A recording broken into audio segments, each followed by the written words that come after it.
Mlaleli wami kuphina kuphi lafika khona lo mbuzo njengamanje ukubingelelayo uyeni Mathinda Cebisi intombi zimqomela amehlo akhe abanye baqomela imali ethi bazi kuluvazi indaba zakhe ingane zakwethu ingakho namhlanje ula kwiGuluva TV ingoba sikulethele ihamba phambili kanti ke uma usuku lakho lokuqala wenza ishow ukuthi uyasubscribe uyashare uphinde uyacomment wenza sure ukuthi uyalalela ivideo ucomment ekugcineni ngane zakwethu wenza sure ukuthi ivideo before uyibuke uyayilike ngoba ukhombisa ukuthi leyo video uyayithanda kuphathela ivideo ephelele yakhe uSihle Sibisi usisi owaya eNigeria ngokuchaza kwakhe uthi wayegula kodwa ukuya kwakhe eNigeria kanti wayiyothengiswa ngabaphathi bebandla lakhe laphana ke kuTB Joshua umfundisi lo ke wenza imanga eziningi kakhulu wadilikelwa isonto wadilikelwa property ekuthi phathisela ukufundisela kuyona uthi umuzi wakhe okay ngare kwethu ungachazi konke ngazi qaqamagula kodwa ke ngifuna ukuthi ulandele umongo noma ulandele uqala kwestory noma sesiya ngasekupheleni ngizoxolisa ngane kwethu uma ukuthi mhlambe kuphambanile la kuphambane khona noma khona la engaphelele khona inkulumo kodwa ke ngineqiniso lokuthi umongo noma ke istory umgogodla waso uzobe usutholile kuya ngasekupheleni kwaso engicabanga ukuthi akukho ilanga sekugqibeleni khona kodwa ke ngane kwethu ngaphandle umusho isikhathi sakho asigcine sihlale kena ke ivideo kaSihle Sibisi ekhuluma noma echaza mayelana nodaba lakhe noma mayelana nohambo lwakhe lokuya eNigeria nayo ke video thokozela vela ku documentary ebesematheni iBBC TB Joshua documentary egeqa amagula ke ngokuba ingxenye yaleli sonto ke lodumo emhlabeni jikelele lika mfundisi uTB Joshua waseNigeria alocal joiner ke eneminyaka ewu16 uyasilandisa ke ngegameko adlule kuzo njengoba ke unina naye ke wasala kuleli sonto bengasabhekani ukuthi waphuma kanjani kwakwenzekane kuleli sonto wangena kanjani konke lokho sizokuzwa khona manje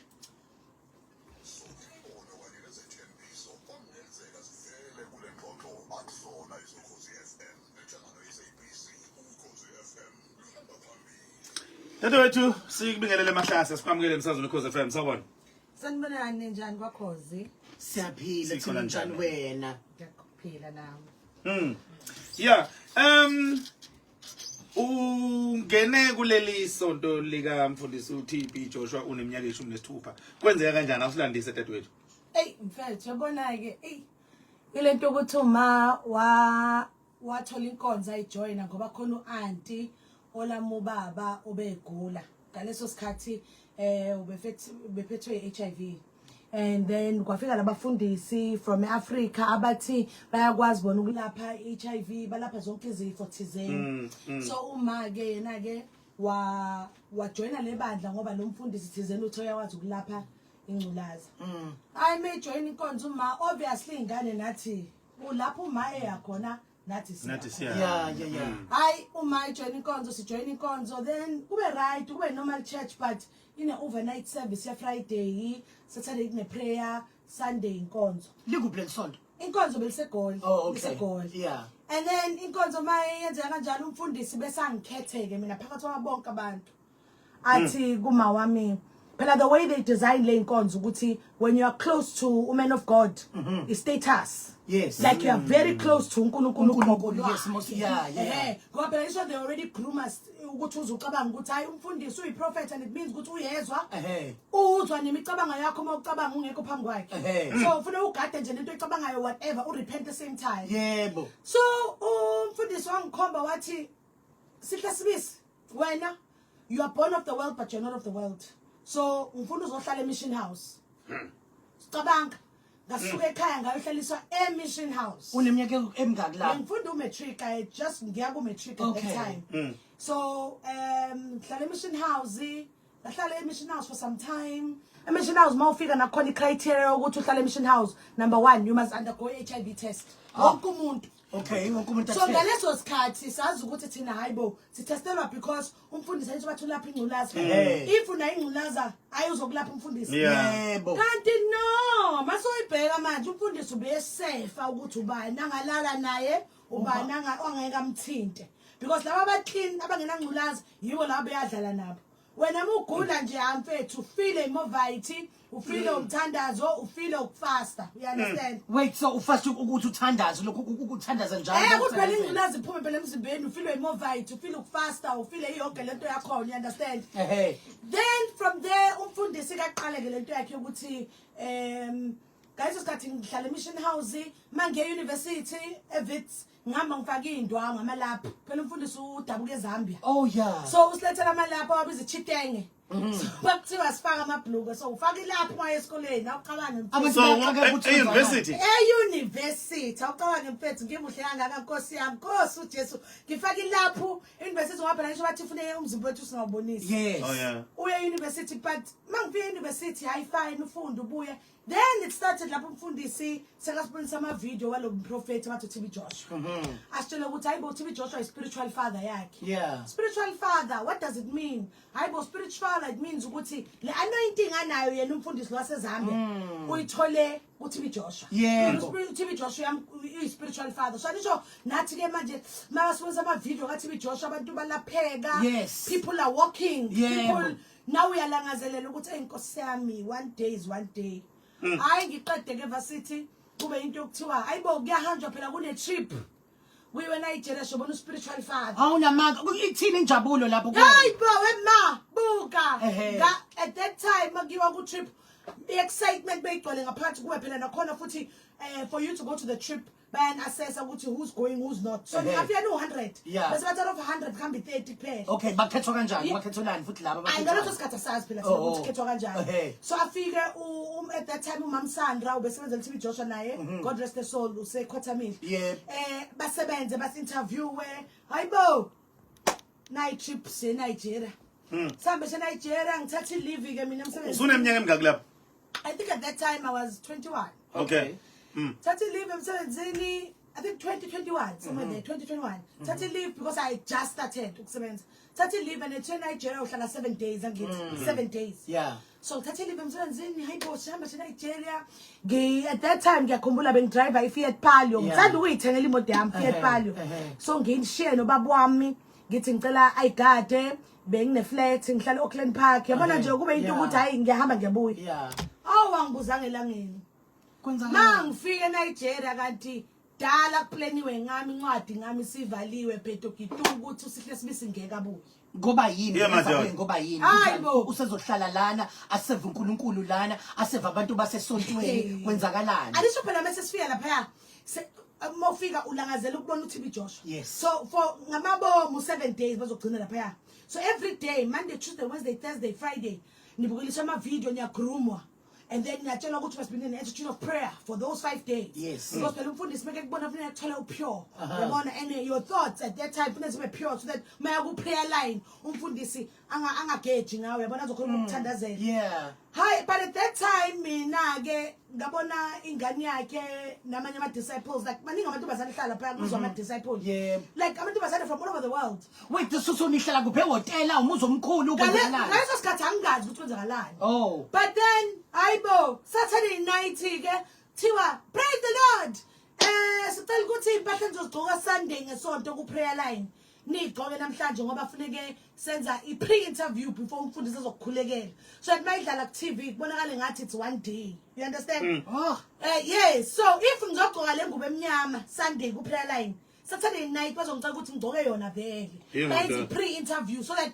Sunday mase babonisa ama video all over the world bayilinka as if bangi-interview on one day hayi nathi sivumeka hayi ngicole ke mina ngiyakhumbula bengifaka irogo futhi ibhook tube yami eblack phezulu nama-flower enzansi but bengifake neshol yakhona ngibophile phela pre-interview Sunday ifike Sunday hayi kumnandi phela Sunday kumnandi konzweni to a prayer line mina mangena Nigeria my main issue was bengine problem yendlebe I had a near operation but I was hearing yami beyinzima kancane so ngimila phela placard ne placard ibhale ear operation and then bona masifakele zabo izinto ke closing hayi angaza ngathi babhala ngathi night husband angazi ukubhala into eziningi lapha ya because night husband yes and isho ukutshela ukuthi they have to add those things so that umfundisi elakhi iphepha lima tractor even more so ngeke babhala into eyodwa kuphela okay so uzobhala night husband babhala spirit of angazi babhala into eziningi Shuthi nje kahle kahle bawuyinto nje yomhlaba edingekile edinga usizo. Mamela ngaleso sikhathi uma wami ujabula uyafa usegoli ngoba phela nisho the fact ukuthi uma akasihle umntana wakhe usihle uye eNigeria hayibo that is status quo on its own anisho phela status quo hayibo prayer line happens yaqala ukumbona ke lo baba lo obviously sesikhulumiwe uyamsaba uyamhlonipha you reverence him mefika prayer line andlula kuthinte awu ngapha mina ngapha ngathi kuphuma ithopu iPhutube yami siyehlile kancane ngapha manje sengitshela ukuthi did you hear congratulations hayibo congratulations kwenzakaleni like I didn't know what happened hayibo when you are staying uyasala you are staying kwenzekele into emva ukuthinta nje wasuvele wafana nokulekayo but everybody like ngavele ngoba ushaya blackout bese uyavuka kube mnyama nje ushaya blackout bese uyavuka like kodwa mawuvuka abantu bashaya izandla ukuthi hayibo when you're the chosen one you're God's chosen one you will be the first black South African ezohlala esontweni cheers ngaleso sikhathi ama emotions awucabanga kahle and at that time you're thinking ukuthi hayi perfect great shot shuthi nje vele khawufile imurena ngiseduza noJesu phela manje hayi manje ke kube yisho ukuthi manje uma vele hayi ujabulile she's happy bamtshelile goal u right ubaba ngizomtshela kanjani Nkosi yami we hayi thiwe no baba kuzofonelwa bamfonela ubaba kuthiwa hayibo ingane yakhe ayisabuyi iyahlala la eNigeria she's chosen hayibo hayi ngempela ke ubaba wami umbona ukuthi yasangana le akayizwa nje kahle athi hayibo ngeke yami ingane ngifuna ukuza nje lapho eNigeria i-team engize nayo bahamba bangishiya kanjalo bahamba bonke wena ngasala mina it's only late I discovered ukuthi it was all planned vele bese dali ithombe zami zathunyelwe eNigeria bese bokuplanned nje ukuthi uyasala later sengiphakathi deep lapho so deep phakathi khona and remember we basic room ukuthi we can't speak about certain things right so mangifika the first night I'm thinking okay kuyohlalwa phi ngifuna ukuza lapho sichazele manje ukuthi mongene enkonzweni kune passage elide ama visitors ahlala lapho nyuka iDBC first floor inkonzo main church then the next level ama office the next level ikamera lethu thina amantombazana ama disciples happen mangaka maybe it's 2,000 just women from anything as long as you are a woman you are in the same dormitory so kunama double bunk lapho sonke share toilet share shower the next floor yonke floor eka nkosikazi kaThibhi Joshua uhlala yedwa nezingane zakhe kuleyo floor the next floor abafana bodwa and then from there my office bese le the last floor uThibhi Joshua lapha yedwa uhlala yedwa lapho uhlala ehamba nabafana bakhe la abamgadile so mawufika the first 2 weeks I was treated very nice first 2 weeks yabona I'm from South Africa the first black South African introduced to the first white South Africans ayi-one wabo bekakhona ku BBC documentary namo Angela nayo she was there so now she was the first white South African so now she knew how to entice me ukuthi ngihlale la yabona hayi you know you are close to God what are you awu yaphela 2 weeks angibuzanga elangeni kwenzakalani sleep deprivation thiwa nobody sleeps if daddy is not sleeping unamanga so akuvumelekile ukulala noma inini hayibo ngeke uvela uthi ngikhathele ngifuna ukuyolala no ways you will be in trouble udede akakalali udede makuthiwa udede akalali awulali nje you have to be funeka ubonakala ubhizi wenza something so mina automatically because ngiyacula vela I was put in the praise team bayibiza choristers bengu-choristers and then from i-choristers bangisebenzisa ku-admin department yabo so during the day mangekho ku-admin siyarehesa amasarehesi ama-cellphone maningi laphayana abantu bamafona you are picking up the call yabona nje kubhizi kunebhizi nje laphayana awuna-cellphone passport ithathiwe passport cell phones esontweni so basically you can't have communication nabantu nomndeni wakho abangaphansi komhlaba abangaphandle komhlaba kwaleli sonto nothing so umuntu befuna ukukhuluma nawe they have to go through the process of writing an email to daddy ukuthi sicela ukukhuluma noSihle uzofona isikhathi sokuthi mawufona uzofona ibanje omunye usho ukuthi nakhona futhi besikhuluma lapha by that time you speak pidgin English so when you are phone lapha hello can I speak to Sihle hello ma how are you sesikhuluma yep hello yeah mina ngizophendula yes ma how can I help you I want to speak to my daughter. Sorry, ma, I can't hear you. Sorry, ma. Why? For then you get irritated for you to Ngoba drop the phone. Ngobani? Because at that point, you can't easily get hold of me. Do you understand? Sometimes the phone and I want to speak to Sihle. Hey, mommy, sorry. You can't speak to Sister Sickler right now. Sister Sickler is in prayer. Please phone later. Thank you too. Wait, ngoba yini indaba bengafuni ukukhuluma nani? Because there's protocol, everything must be done through TB Joshua. Awukwazi mawufuna ukuyolala noma ungagula noma ungathini ufuna ukuqala permission uTB Joshua bekana ama slips amancane yabona ama papers amancane Yeah. makuthiwa ngifuna ukuyolala funeke I must find a chance lapho ngizomthola khona mangimbona nje ngisho ukuthi daddy I'm very tired, can I go sleep kuba uyena ozothi yes or no makathe yes uzothatha iphepha elincane elibhala lisign then mina fanele ngilithathe ngilibonisa lo phethe signature yakhe I home room ukuthi nayi mina ngine pass yokuyolala mawufuni imali funa ukuthola ipass everything must be signed for ipass without the pass nothing happens Sicela ubuye ke la ngobusuku bokuqala ke uthi usuyaqala ke manje usuyabizwa ke endlini enkulu so obviously by then you are there 1 month but then now mina because I'm very curious lento ukuthi hayibo masihlele egumbini sometimes ngoba phela endalidela lalanga une phone egumbini sometimes the phone mayikhala iyabanjwa kodwa umuntu bekhuluma umuze khuluma uza nje drop phone bese kuthiwa sister so and so oya daddy is calling you but angeke bakutshela ukuthi ukubizela kuphi so ubani umuntu bebathi someone daddy is calling you uphumela ngaphandle nawe so now I'm thinking why abantu babizwa mina ngingabizwa nkosi yami mina ngibizwa nini anisho phela you anisho ile nto manje competition yes and to show you ukuthi he wanted to divide and rule us and make sure ukuthi asithembani every night lapha yabo kune meeting every single night okay eyani I-meeting yokuthi sizopayisana phela yini ukupayisa sizocebana phela so ngizothi daddy ngiphamise isandla nithi daddy Sal Beyonce today came to me and told me that yesterday you gave her an apple. Oh. How can you do that, Sal Beyonce? Yeah? Do you not have respect for what daddy does with you? Why don't you tell everybody?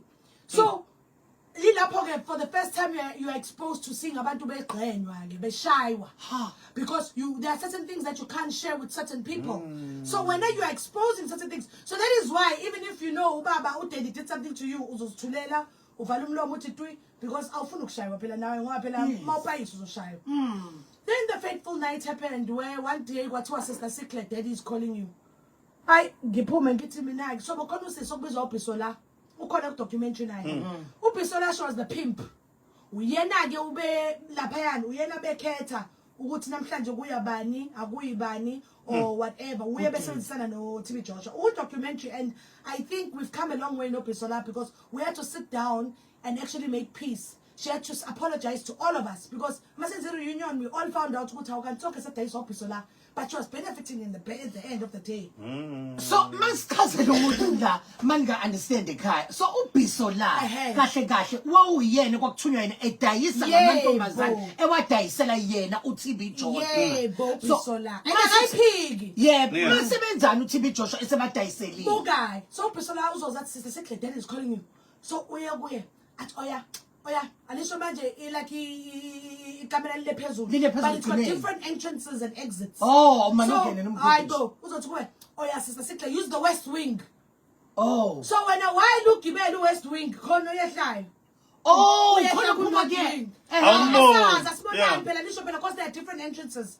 So mawunyuka for the first time jabulile lisho phela mawunyuka uphatha iBhayibheli lakho nepen because you must always have a pen and a Bible in hand to show ukuthi you are spiritual uyavuka manje uNkulunkulu ngigijima ngifike phezulu umnyango omncane uvuleke umnyango mengena ayibo ngiyaqala ukungena kule ndawo lena akusiyo office lakhe engilijwayele upstairs ikamera lakhe mengifika all right Mathas awuthi sibambe lapho kwamanje ngane kwethu sicela kuyimamba nje ufika lapha yaphezulu endlini enkulu kaDethi sizobuya siqhubeke lapho okwamanje asiqala ngapha ethola sibuye lapho siya lapha akukhulunywa ngayo wonke abamlonyeni vela ke nabanye ababethi ke bahlukunyezwa ngendlela esimanga iminyakanyaka kuleli abandla lomfundisi wayedumile waseNigeria okuthiwa ke uTB Joshua siphetha ke inkulumo ngxoxo yethu eqala izolo naye ngoba akuphelanga bakithi Imbono kanye nezethembiso ongenzeka sivele kule ngxoxo akuzona izoKhosi FM.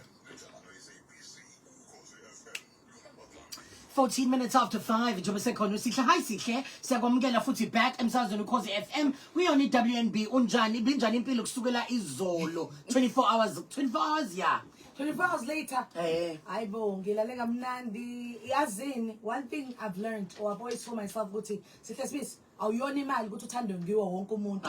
You understand? Yeah. So kuna 30% lozoba negative but unamanga hey uyiqola bakubiza all sorts of names, you understand? Yeah. Bese kuna 70% ozokuthandwa yabona. And then ngitshela ukuthi hayi shem lo 30% kwamele bangangithandi vele ngoba some of them they need ukuthi bakhulume ngoSihle Smith to put food on their table yabona. Yeah. Okay. So abanye ke abakhuluma ngendaba ukuthi ene Sihle unamanga lento ayishoyo nani and then mase siyayibuzwa ke ukuthi enene awu kangakanani laba futhi abanye aba interviewiwe futhi kuyona iBBC akasiqale la iBBC yanikhokhela ukuthi nenze yona leya interview leya. You know into emangazayo ukuthi akekho ngisho nomuntu oyi1 owakhokhelwa imali ukuthi sikhulume about my experiences wethu ku BBC. Bas approach abathi we're doing a documentary enjena, we've heard ama rumors well allegations. Yeah, would you like to talk? People volunteered themselves.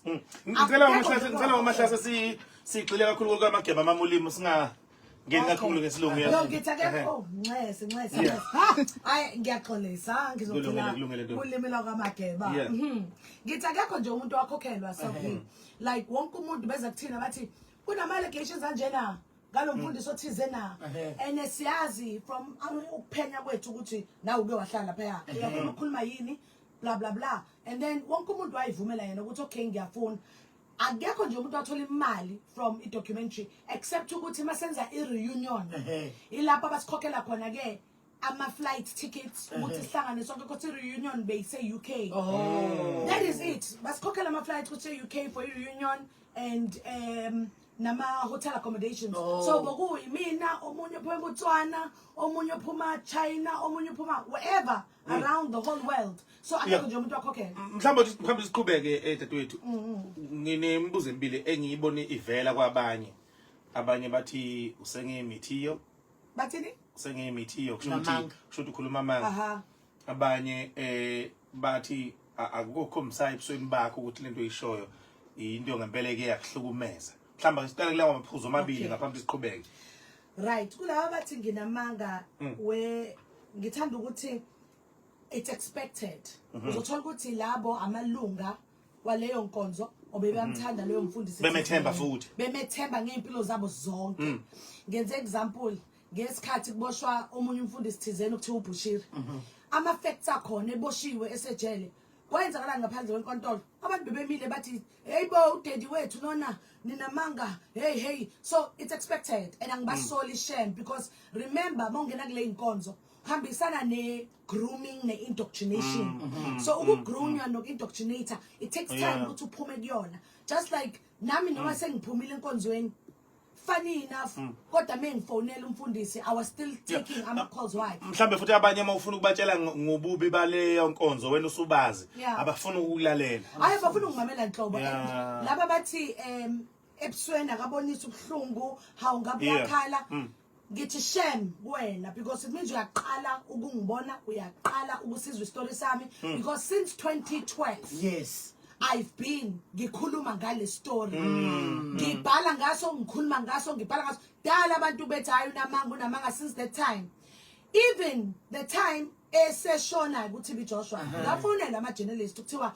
uthinike manje kuTB Joshua shonile because wena uhlezi ukhuluma ngaye ngathi mina ngivele ngithi condolences kunkosikazi wakhe nengane zakhe and for mina I feel ukuthi he robbed me of closure not just mina abantu abaningi because uTB Joshua knew ukuthi le documentary was being done iBBB shoot yebo because ibi shoot before ezoshona uthi BBC yambhalela uTB Joshua bathi naba bantu siya investigate sicela right of reply wa refuse ucomment wayithulela because very strategic ubesebenzisa lento ukuthi as a man of God vele abantu bazokhuluma izinto ezingasile ngawe and mabakhuluma ufuna ukuthula uthi tu uNkulunkulu uzokulwela so bamnika ithuba lokuthi aphendule ngoba wayesazahlavana kwenziwa le documentary bambhalela baze bayabona self eNigeria but bafuna ukukhuluma naye kwenzekani mabefika hayi lapho baboshwa khona phela ama journalist uBBC oh yes ukuthi hayibo nizohlukumeza umfundisi lana get out, come on, phumani Nigeria. So remember labafundisi ba strategic ngani. Number 1, mabazi ukuthi khona into embi engcolile abayenzayo. Bazogroom isonto labo, bazogcizelela kule verse lokuthi touch not my anointed, number 1. Or bagcizelele kuleyo ukuthi hayi vele mawubiziwe you'll face ama challenges abhlungu, and when lama challenges happen uthula uNkulunkulu uzokulwela. Bese ngiphendule leyo ukuthi abantu bathi buso bami ngathi akubonakala ukuthi I've been through the most. Emdakadedi mhlambe ufuneke uye back uyongiresearcha from back kade ngikhala kade ngithi I need a closure. I need ukubulungiswa kade, not just mina sibaningi. But remember this happened 20 years ago. Manje I made a point of healing lapha ngithi hayi ngindlulile sindlulile but ngesithule because funa sivula amehla abantu.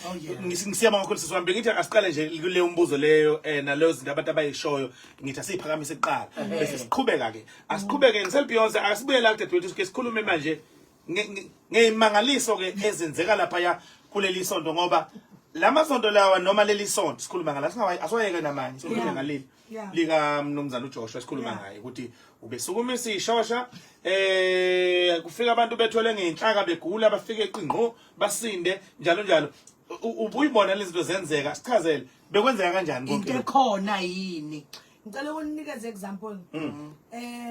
Ngabona mina besiya ku crusade, khona crusade esaya kuya, I'm sure I think yase Singapore.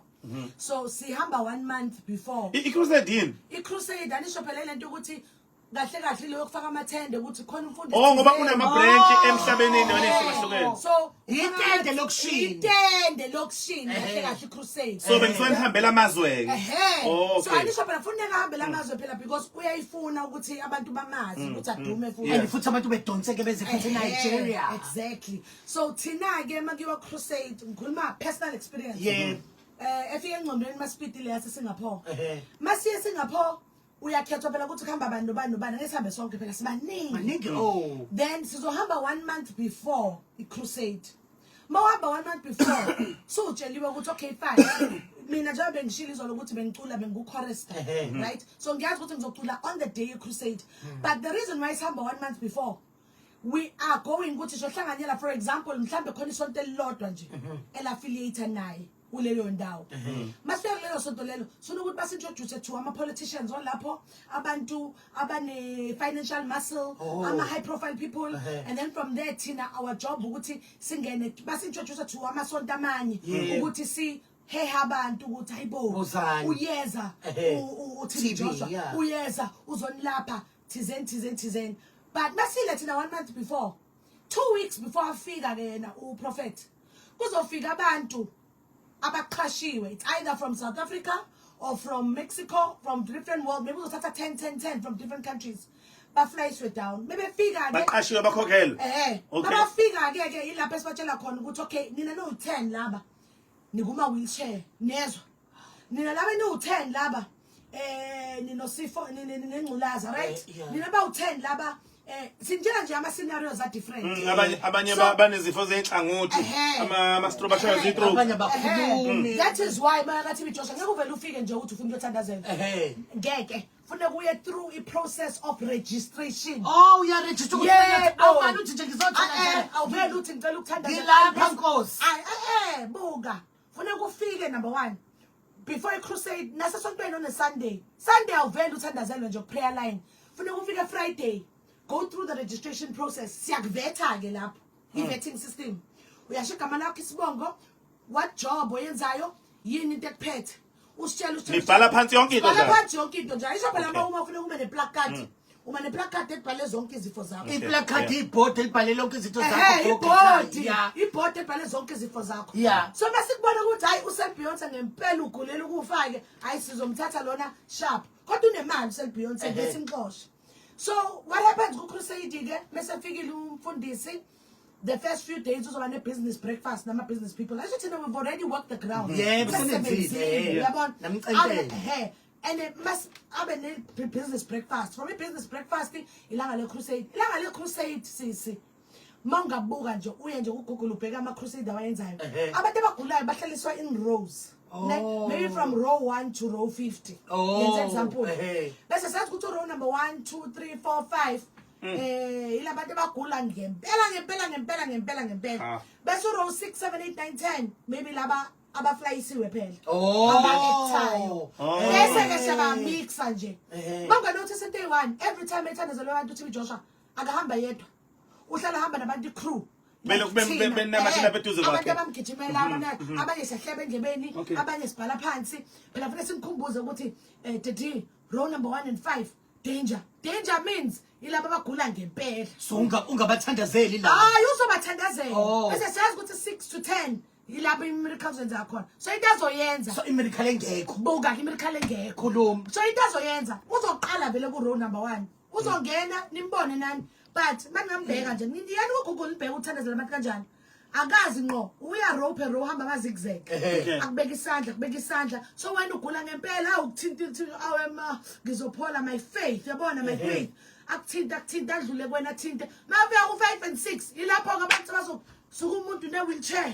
sekayahamba umuntu unhealed bese sigijima nayo ama camera kanjalo laba gula ngempela basahleli abuye futhi abathinte from there phumile shwi gone so thina ke seleke umuntu uzotha ngempela kodwa mina ungithandazela kodwa angapholi inhlungu ngisazizwa sithi hayi your faith faith kuthiwa it must be small like a mustard seed eBhayibhelini and ukuthi akubone futhi one on one kusasa you need to plant a seed sow a seed what is sow a seed what does that mean keep imali ufake imali phela ke and then from lapho sizokuthengisela khona ke manje oil amanzi zonke lezi zinto zenza ukuthi hayi uzophola set beyond angibuza abakuzange elangeni from there you need anointing oil leyo so from there Quebec from there alisho phela kusasa uzombona i1 on 1 ngempela sokuvumela uzombona vele i1 on 1 umbona i1 on 1 uzo obviously professors okunika yona remember thina we were there 1 month before I finished it's just like laba bathandazelayo on a Sunday la konke yakhe Friday before Nthandazela ngibuyizolo ngithe thina wathi kithi Saturday night gqoka le ngubo ozoyigqoka Sunday so that kuzobathi day 1 no into ukuthi sifuna ukumatcha ukuthi uzobe ugqokeni kahle the day continue no so that izothi kumfundisi ulogqoka ingubo epink ilogqoka ingubo red umfundisi uyena loyo iprofessor yakhe 1 2 3 4 5 uthe unenkinga eziso bese bekeza so usefika umfundisi useyazi yonke into ngawo uyazi yonke into ngawo usefika prophet ukutshela ngathi kanti yini enithathe imininingwane ngale exactly njengoba the night before ku crusade nakhona sizontshela ukuthi registration iza ngale ngubo vele ozoyigqoka Sunday so uzofika yabona nje ugqoka nje ufika ugqoke le ngubo Saturday sithi hayi senza ama pre-interviews uzokholelwa vele bese mina ngiyakubuza ukuthi konje inkinga yakho bokuyini ngiyabhala ngaleso sikhathi ngiyabona ukuthi wena khona abanye khona laba abanye if abaphilanga at least fune bathole prophet so ngoba vele ngeke basinde vele baphole but at least bathole prophet ukuthi ithemba libe khona bese uyambona every time before zosho prophecy screen siya black out siveza abantu abaculayo then makabuye uzothi there's a woman standing in the sick area wearing a pink dress just beg mina vele yes, your Papa. issue is 1 2 3 4 5 yes Papa ukuthi usixoxelile thina yes papa uvele mamela ukuthi upholile emzimbeni njani awusena ndaba naloko okusala prophecy so ke bonke ke laba abanye abeze besika kwezinye indawo kwathwani wena uzohlala ku wheelchair wena uzoba ukuthi bese ke bona bayasukuma ke bathola ama wheelchair ngempela ke alisho mongayigugula nje kahle umuntu ayidonsa wheelchair yakhe neinduku zibanjwe thiwa I am healed yabona ne bese kube nalaba esizobathuna ukuthi umuntu ami phambili athi arase sithi wena alisho bathi to attract uNkulunkulu ufune kurase bese uzothola umama mebahleli lengane athi man of God pray for me lo yasitshela ukuthi mawungarasi ngiyakuthola healing yakho kanti akaguli ngempela vele ulo oflyisini man of God pray for me so to draw your attention yakhe and again why for camera so izo icamera kuye asho inkinga yakhe all of a sudden most of the time abanjali laba ngakhona ukuhamba bese athi man of God akuthandazela quickly hawu so yasukuma uyahamba la cu umuntu manje lama anointing oil awasebenzi vele hayi wesisi ama anointing oil kahle olive oil Olive, yeah. Oil, lethenga checkasi. Nkulunkulu wami. Lethenga kuphi? Oh. Into abayenzayo bona bayayikhulekela, bayibeka izandla or they perfume it. Oh. Bayifaka iperfume uthi niwe ngendlela yabo and then mabaqeda lapho bayithathe bayi kuma containers amancane bafaka isticker ke. Sakhona Sabo sasemandleni. ukuthi yebo phela. And then bayidayise. Njengamanzi, amanzi akhiwe empompini, Yeah. impompi. Nawo futhi faka isticker sakhona, anointing water kupackage kahle. Athandazele. Thatha mntakadedi uhambe. But laba bekhokhela ukuthi baza ku crusade. That night maqeda ukuthandazela, the very next day Kumele behambe. you fly out. Akusidingi la. Asikudingi ngoba sikunikile kwakho, uyenza into oyenzile, hamba, thank you, goodbye, come on, siyaqhubeka. Si live ku Facebook by the way, na ku Instagram @ukhozi_FM. Sizobuya sikhulume ngendaba yokuthi ngikhathi kudilika isonto. Sihle. Kwadilika isonto wena ungasekho. And then kodwa wakwazi ukuthi uphindele emuva uyosiza, right? Yebo. Sifuna ukwazi ukuthi why kokwenzakaleni lokho ukuthi uqhaye phansi wena uyosiza ngoba phela wawusuphumile usubalekile. Uphunyukile ngelo ugibe uyenteni embi kangaka.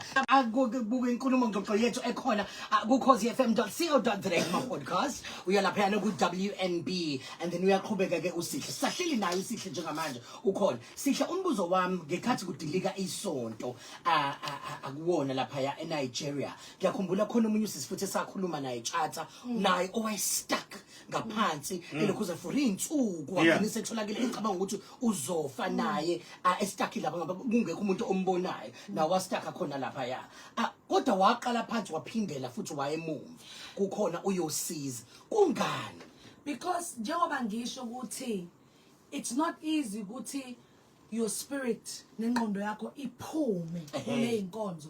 You are groomed, you are indoctrinated. Ungaphuma ngokwenyama yebo ngomzimba uthi hayi sengihambile ngishiyile. Kodwa khona leyo waza that will always pull you back for some reason. Leyo ukuthi funeke nje ngathi ungayogapha phuza imbiza bakugabhise lento abadlisa yona whatever the case is. Because nabe sengiphumile enkonzweni ngitshe ukuthi angisafuni lutho, ngiright, angisafuni lutho ngalomfundisi lona. Hawu kodwa the day Billy Diliwa ngicela ukukutshela my phone yayikhala off the hook because abantu bayazi ukuthi Sihle Sibisi no TB Joshua bebanje kanti ngithi no ngise South Africa mina I'm not there hayi ngilibona iBilly no problem ngathola icall mfethu bese ngihambile esontweni I think for about plus minus 4-5 years but make a phone udedi because angikaze vele ngashintsha inamba yami avela athi oya Sihle ngavele ngaguqa yes daddy wathi mina Shebi, I'm going to send these your brothers and sisters from Nigeria. Please, when they land in Johannesburg, please take care of them. They will bring a lot of money. And then this money, you must go with them to the houses of the people who died. Kahleka Tubeti.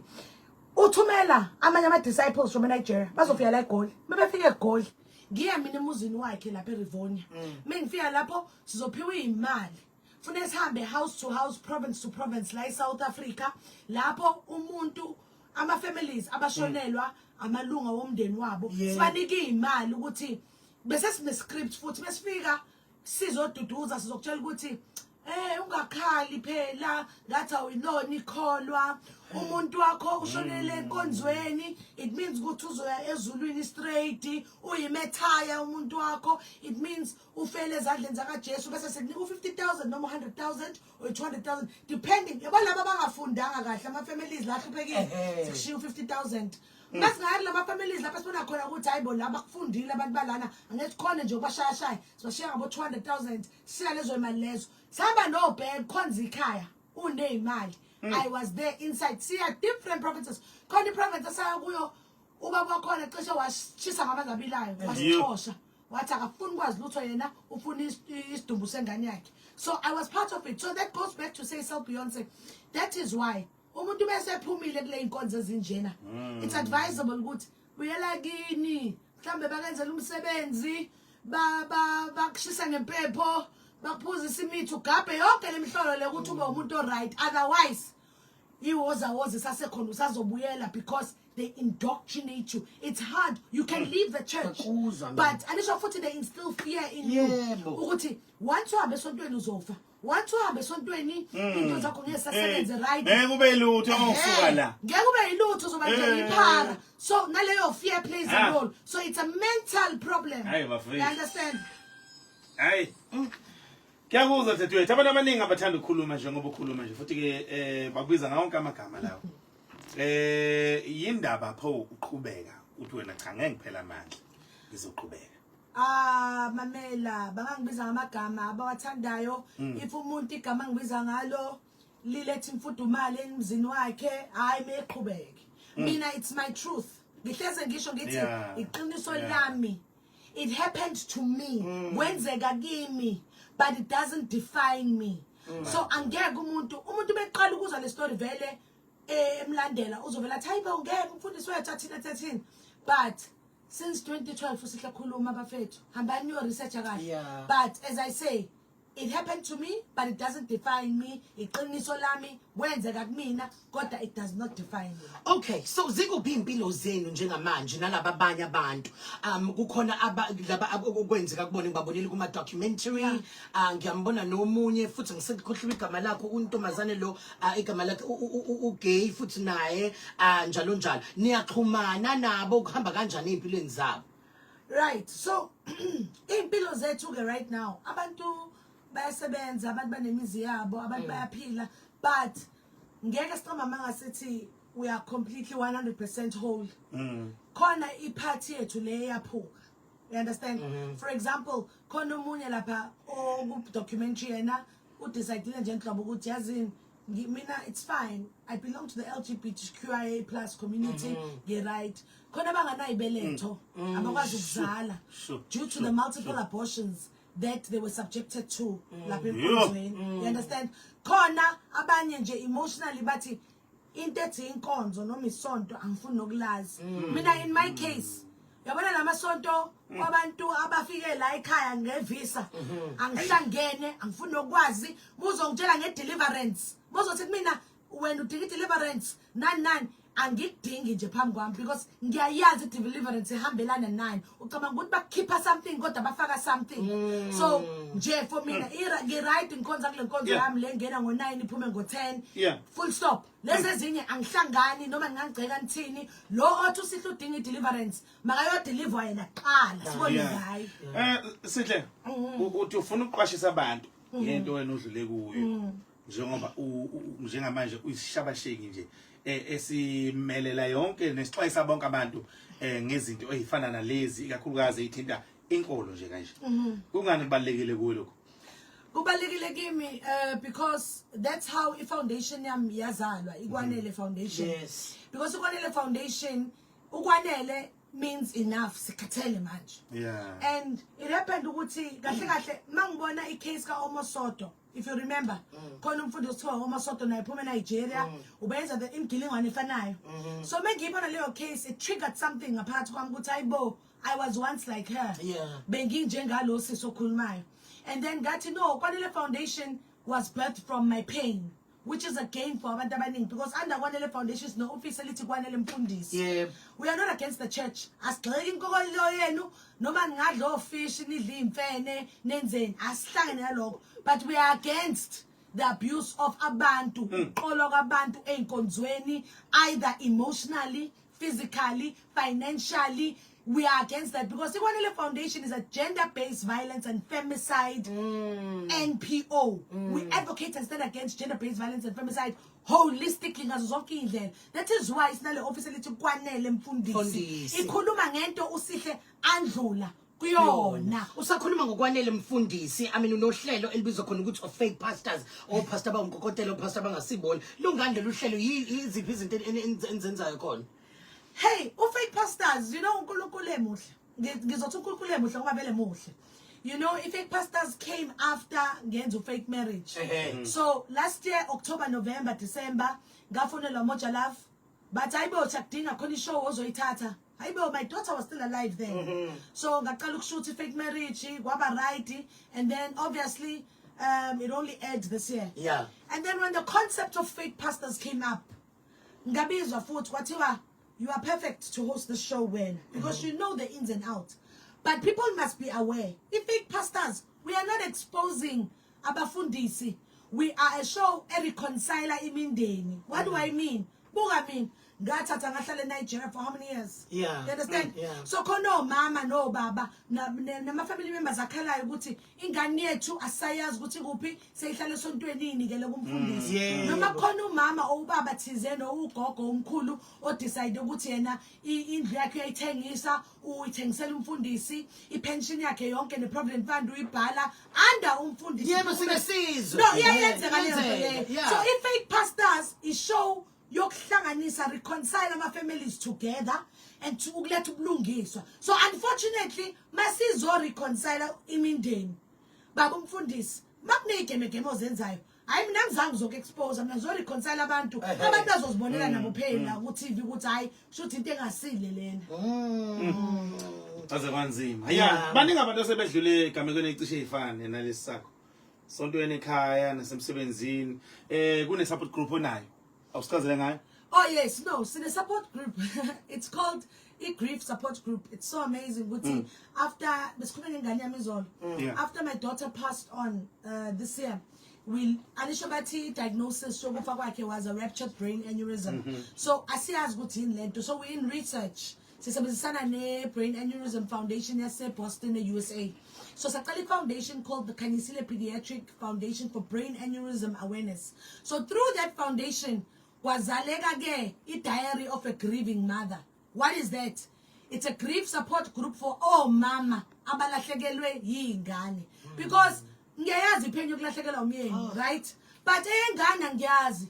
So I needed ukuthi ngihlanganyele nabo mama abathi nami ngeke ngalahlekelwa ingane ngiyabazi lobhlungu. So we have a grief support group and we are thankful ukuthi we've got ama therapists who come pro bono. Every month siyahlangana face to face and then 1 month face to face, the next month online. Like tonight we have our online support group at 8 p.m. So that has birthed that. That's why I get to me now. For some reason it always produces something to heal abantu, to show you what my character evil. Instead, my pain becomes the gain of many people. You cannot believe what a grief support group, Diary of a Grieving Mother. We've got mothers from different provinces. Tonight we are online sharing our grief. Next month we are face to face again because we need to heal. And then we put a fake. So that is why a Diary of a Grieving Mother is there to heal abantu abashonelwe yingane. Sihle siyabonga kakhulu. Siyabonga kakhulu sikufisela inhlanhla kuko konke okwenzayo abantu futhi bahambe bekulandele enkundleni zokuxhumana uthe ubani futhi sihle. Enkundleni right now ngi-live ku TikTok Kwanele Foundation. And then go Facebook, Kwanele Foundation, Instagram, Kwanele Foundation, and now go YouTube, Kwanele Foundation. Yeah. What's it? Yeah. Ungayiki usiza abantu. Ngeke. Baxwayisa ngalezinto ngoba abantu bakithi ngenxa yencindezi yokweswela kwesikhathi ukugula yini bayithuka sebengena into eningi ngalezi. Nanokufuna uNkulunkulu bebe bengazi bangamtholaphi bayithola sebengena bayithola sebengena ingibeni nje ngalezi and mawusophakathi kulamasonto akuphumeki and abantu bakhona njengoba usho nje mawuthi umuntu uyamvusa uyamxwayisa uthi hayibo abafuni ngisho ukulalela dadewethu nje qhubeka ngami ungayiki ngoba ukhuluma ngento odlule kuyo. Yebo omunye umuntu vele ngoba akadlulanga kuleyo nto uzongayizwa lento eyisho noma ngayiboni ngoba akazi ukuthi ukhuluma ngani. Yeah, elokugcina lakho so ukhona ufuna isho. Yeah, cha ngifisa umvalelisa nje ngemvume yakho umdidiyeli wohlelo. uMathewu chapter 7 verse 15. Jesu Kristu wakhuluma lamagama wathi xwayana abaprofeti bamanga abeza kini bembathise okwezimvu kepha ngaphakathi beyimpisi eziphangayo. 16 niya kubazi ngizithelo zabo. Kungakhiwa yini izithelo zomvini emeveni noma emakhwiyaneni akhakhasini na? Uthi uverse 18 umuthi omuhle ungethela izithelo ezimbi nomuthi na basho la ngoba nawe sihle wawubona uNkulunkulu qobo lwakhe. Angithi uyabona?